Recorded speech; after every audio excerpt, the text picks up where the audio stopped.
I was on birth control for 6 years, and I took my IUD out in September of 23, and I haven't gotten any luck.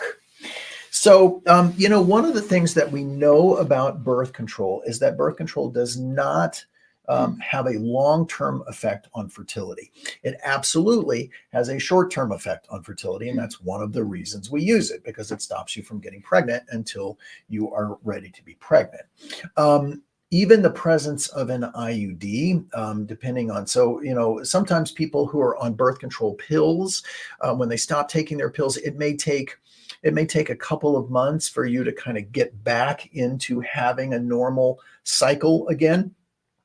So it can stick around like that, but pretty much the reason that you take a birth control pill every day is because if you stop taking your pill today, you will go back to normal tomorrow. So it's a daily dose. With the IUD that goes inside the uterine cavity, IUDs these days are extremely effective and very, very safe. It would be very unusual to have any sort of long-term problem arising with getting pregnant as a result of using an IUD. So, normally what we tell people is that if you're under 35, 12 months of trying to get pregnant, after which it's a point that you start asking for help.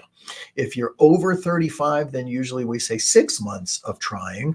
If you haven't gotten pregnant, it's time to ask for help. So something to keep in mind, either with long-term birth control pills or with IUDs, hormonal IUDs that can thin the lining. Sometimes it can take up to 3 months for a cycle to come back if your lining is super thin. If it goes past 3 months and you're still not getting that cycle back, kind of good indication, come in for an ultrasound or blood work to kind of see what's going on. And a lot of people forget this, but try and think about what your cycles looked like before you started any sort of birth control. If they were abnormal before, we think, okay, what else was going on that maybe the birth control was covering? So oftentimes when people come off and have these symptoms, you get a lot of Instagram people saying, oh, you have post-birth control pill syndrome and all of these things, when really you're just returning to your baseline.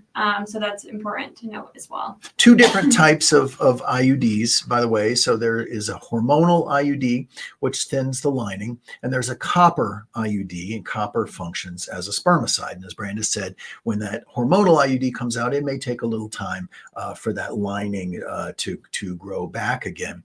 And we'll see a lot of folks who, maybe are 28 years old, started on birth control when they were 16 because their cycles were irregular. And then they, were put on birth control in order to regulate those cycles. And then 12 years later, they come off and their cycles are irregular. And they say, look what the birth control did to me. And it was actually what being 16 did to you. Just never went away.